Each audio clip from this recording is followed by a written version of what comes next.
Welcome guys, my name is Katarina, I'm a garden designer. Today we're going to talk about 6 best tips and tricks for better renderings. See you next.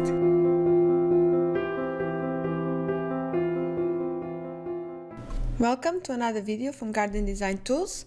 So we're going to start by tip number 1, and that is play with the focal length when choosing the angle of your rendering. Okay, so this we can apply, all these tips we can apply to all the different programs, from Twinmotion to Enscape to V-Ray, whatever you're working with.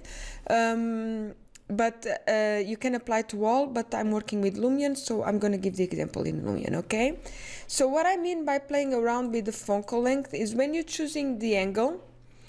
So normally you choose wide angles, especially in small garden spaces, so because you want to show the whole angle of the whole garden, you want to show the whole design, but that can be is useful when you want to show the whole design, but it can be misinterpreted because it can seem that the space is much bigger than it actually is.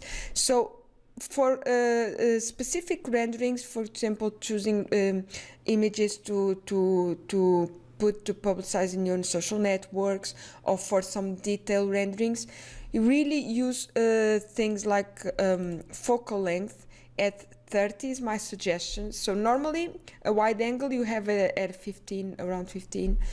Too much is going to start distorting already. Okay, so and as you can see, you play around with the focal length and you start seeing a much more realistic scale and sense of size of the space. Okay, this is a really small garden, so it's perfect for this demonstration. So if I go too back, I'm already in the wall. Okay, so playing with the focal length and choosing 30 millimeters is my suggestion, and it gives you a great sense of in details, a great sense of being closer to the space. Okay, so I'm just going to show you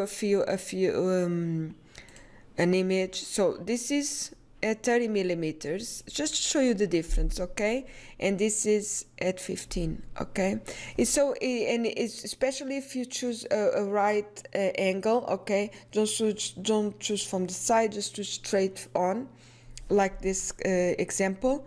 It's great for detailing, and it's great for different specific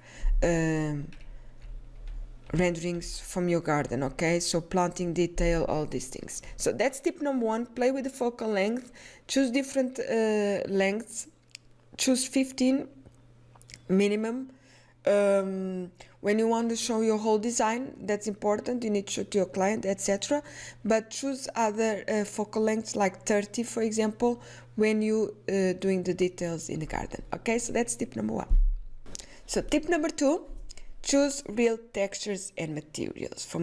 Okay, so that's really important. I'm giving again the example on Lumion. So Lumion has in the new updates, they had new textures and materials from Polygon. That's a great website. I'm going to show you other websites like Texture Haven. It has great source of materials, because it's amazing the difference it makes in your rendering. Okay, so you have Polygon, that's the ones using in Lumion as well. Okay, the latest updates, they had quite a few textures from Polygon. Textures.com, it's another one. So you have quite a few websites with good quality materials, but definitely use them in your renderings. It's really important. Okay, it makes a whole difference. And texture, I can't emphasize enough what texture makes to your final rendering. Okay, it's amazing. If you have a plain clay hole, for example, in here, just white. Okay, just plain white, no texture at all, your rendering, your final image is going to look 100 times worse than if you add texture to your materials. Okay, so that's what these quality textures do. They put the normal maps, and they give they bump the texture. Okay, you see here, it's almost looks like, it doesn't look flat, it looks like real real wood, okay, as you can see here. And in the final image, in the final rendering, it looks much better, okay. So that's what good materials do, okay. So as you can see, I apply quite a few materials here. This one is actually from Origin, from this model, from this pillow model, but as you can see, it's very different when you apply some texture to your materials, and it makes your images look 100 times better, okay. So as you can see, this texture from the holes here, okay, it looks really good, and as well as the texture from wood. So this is a Lumion texture from Polygon already, okay. So I can't emphasize enough real good quality textures and materials. So that's tip number 2. So tip number 3, choose the right time for your renderings, okay. To your client, you might need to show a morning, some in the middle of the day, some afternoon rendering, and that's fine. But when you're doing renderings to show the best possible view of your design, or for social networks, for example, always choose sunset or sunrise, okay? That's my suggestion. So as you can see here, let me just show you quickly. I just want to show you a little bit the difference between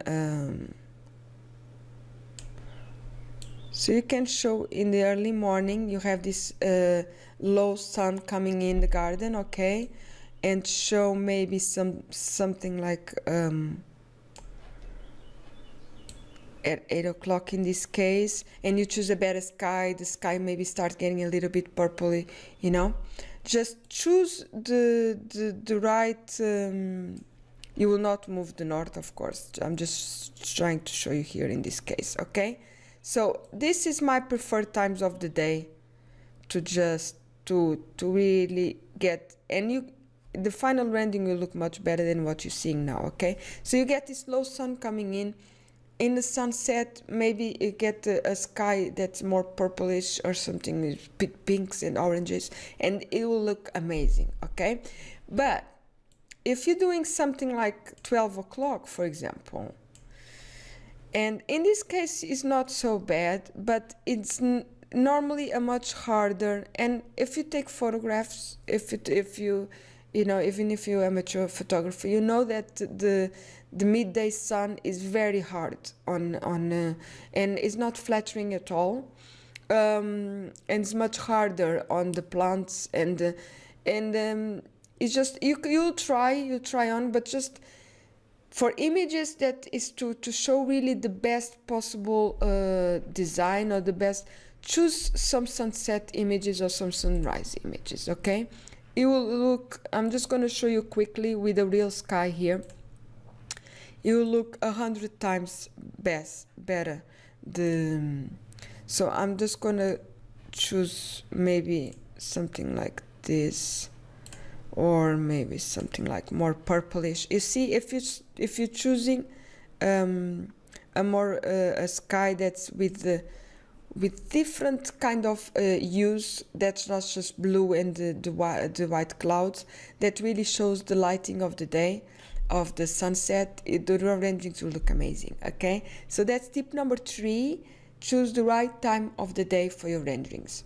My suggestion, sunrise or sunset, okay. In the midday, it's very harsh, your sun, for your renderings, okay. That's tip number 3. Tip number 4, we talk about skies. It's really important to choose a real sky, the best sky you can get as a background for your rendering, okay. As you can see now, it's blue sky, and a good sky, it's a cloudy sky, okay. Not too much, not too little, especially just if you want to show a rainy day, for example, then you choose a really cloudy sky, of course. But have some clouds in your sky. It's not flattering at all just to have clear sky, okay. It's not, it's too clean for your rendering. So choose a real sky image and a good quality sky image, okay. So I'm just going to show you two, in this case in Lumion, So they had real skies. It was one of the latest updates. Okay, a real sky effect. As you can see here, you have real skies effect you can add on. Before you had just sky and clouds. So I'm gonna show you just the difference between them, okay? Just for you guys to check it out. So in here on the left, it's the typical just sky and cloud in Lumion, okay? And on the right is using a real sky effect, okay? So not only it changes the lighting of the rest of your garden, this specific effect in Lumion, but it looks much better. It looks much more realistic. You have some clouds. It's I don't know. I can't tell you enough how important it is, okay? And if you don't have the real skies effect, or if you're choosing any other programs, try to avoid this kind of harsh lines in the clouds. Go for softer cloud. If you don't have if you can't get in Lumion, like the real skies effect, if you're working with other programs or you're choosing your own image for your sky, just if you can't get better, just go for soft clouds then, okay? So that's really important. So that's tip number 4. Use real skies or the best sky you can get. It not only improves the whole background of your rendering, it's like makes it much more realistic, okay? That's really important, okay? Tip number 5, use lighting. Okay, use, even if you're doing a day light during the day rendering, okay, just add light to your garden, okay? Just add some focal points for your planting. Just had emissive light in your texture in your lanterns, for example, or a light bulb in a lamp. Just add some, and this is a really small garden, okay? But just add some points of light, because it really improves the whole look of your garden, okay? It just gives you this extra level of, not only that you thought about it, you know, you'll show your client that you're already thinking about lighting, okay? But it gives you these extra textures. For example, it gives you the shadow of the plants in the holes, you know, and you can start. It's just an extra layer of that makes your garden and your rendering look much more interesting, okay? Something else on top of it, okay? So that's a little detail that really works great, especially if you're working with like things like this. For example, in this table, that's a closed space with the ceiling, so not much natural light will come in, okay? It's really important to just have a spot of light, even if it's during the day you're rendering, just have a spot of light there so it really shows off that space, okay? So that's tip number 5. Tip number 6, some post-production work for your images, okay? This is not for printing images, so if you adding the images to your portfolio that you're going to be printing out to give to your client, don't do this, okay? You might need to do something else in as post-production, but not this. This is for digital sharing only, okay? Especially in social networks like Instagram and things like this, it look much better. So just 3 things that I always do in my images, and this is personally, but I'm gonna share with you guys, is I always desaturate slightly the image, I sharpen it, and I add structure to it, okay? So in the left, I have an image rendered with the effects from Lumion, so nothing done to it. It looks great, it prints great. I won't do much else to it if you're just sharing to your client, if you're just showing to your portfolio or something like this. And here on the right, I prepare it for example, for Instagram, okay? So you can see straight away, is much sharper, the whole image. The structure, you see the structures like the tree branches, the umbrella, you see much stronger, okay? And sometimes I illuminate it a little bit slightly as well, and I desaturate slightly. I'm talking desaturation, for example, -10 maximum. The same with sharpness, I go to +15, for example, sometimes. It depends really on the image. The same with the structure, I go to +15, +20, not much more than that. So it's just slight things that you can do, but straight away you see a difference, okay? There is another thing I do, so it's a fourth one actually. I play around sometimes with the temperature, okay? So it depends on the images. Sometimes you might go to cooler, so you go to bluer, okay? Or sometimes you might go to warmer, so you go more to yellows. But I'm saying just -5, one way or the other, that's what tops what I do, okay? So that's really, and here, actually, I think I add a little bit of yellow, okay? Because you can see the difference. But what I like about, especially about sharpness in structure settings, is because you see the wood in the textures. I love to see the grain of the wood. So that's what it does, okay? It does not only to see the structure and the shadows, for example, much clearer. It does amazing things for the textures like wood, like stone. So that important of using real textures in your renderings. And if you add a bit of sharpness, a bit of structure to the settings, to the post-production effects, you know, it's gonna look amazing, okay? So that's the 6 tips for better renderings.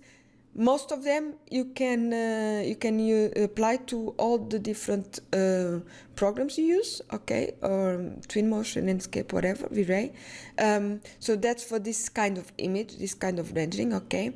This I will not apply for something like you're doing for a rendering straight from SketchUp, for example, okay. It's completely different ball game. So this is for this kind of images like V-Ray renderings, like Twinmotion, all this stuff, okay? See you guys, I hope you like it. See you guys in the next video. Don't forget, go to the blog post because I have all this in the checklist and with links, okay? So subscribe to our mailing list and you'll be getting this PDF, okay, with the links and the checklist, okay? So every time you're doing some renderings and some you want to work on them, you know, you have this checklist to go through, okay? See you guys in the next one.